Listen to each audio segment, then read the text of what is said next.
So I'm Monty Low, and I've been dancing with Eszterlánc for around 12 years.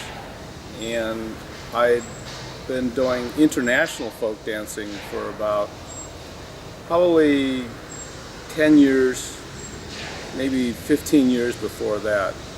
So the dancing in Fresno and in the Bay Area.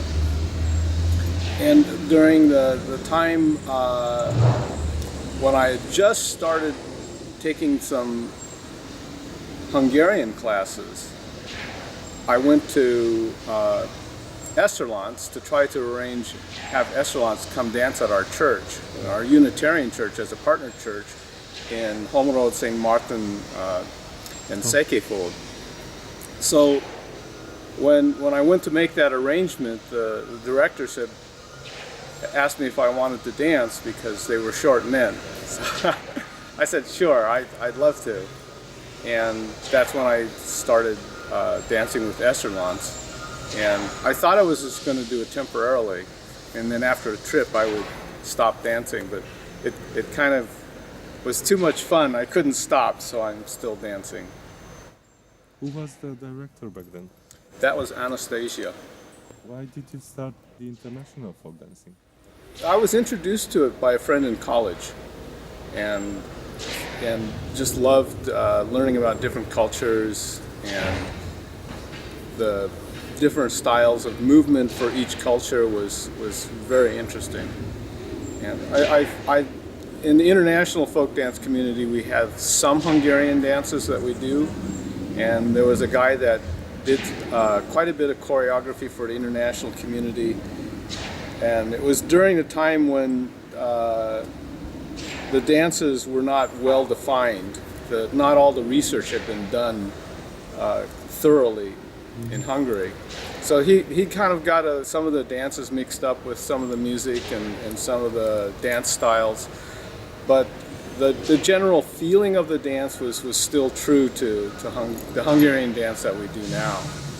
And I always enjoyed the Hungarian. And when I got to Eszterlánc and the social dance class with Todd in Menlo Park, I really started to understand the dance much better. It was much clearer to learn the dance in these modern times compared to back. I was starting to learn the dances in around 1970 was when I started dancing. And since then, quite a bit of more research has been done, and we're much clearer on what the dances are. So that was the original reason I got into Hungarian dance, was to be able to go to the village and be able to essentially dance the dance, speak the dance language, and it worked. That was great. So I could go to the village and I could dance. They still have dance houses when you go and you can dance there? Oh no. Dance, when we first went to the village in 2005, the only people that danced were some of the kids in middle school, and they had a small dance group. And none of the adults were dancing. And the second time I went, which was 4 years later, in 2009, nobody was dancing because the only person in the village that taught dance had passed away.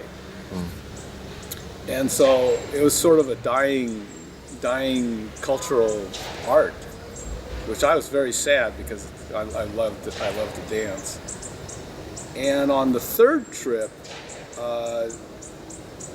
people were leaving the village and going to Udvarhely, Székely Udvarhely, and there was a dance teacher there, and the girls that came back, that were in that group, I got to dance with them. And I also visited Orban Laci at his camp in Felsősofalva, and I was able to dance there. So that was really interesting to see some of the village kids who actively sought to go back to dance. And then I went back not this winter, but the winter before last, and I met a bunch of parents in the village who had kids in dance groups, and the parents said, we should dance too. And they formed their own adult dance group. And I went to one of their rehearsals, and I was really happy to meet these people from the village who were learning their own dances. And I was talking to a lot of them, and they said none of them had danced before. So it was so encouraging to see that part of the culture coming back into the village. I was really, really happy to see that.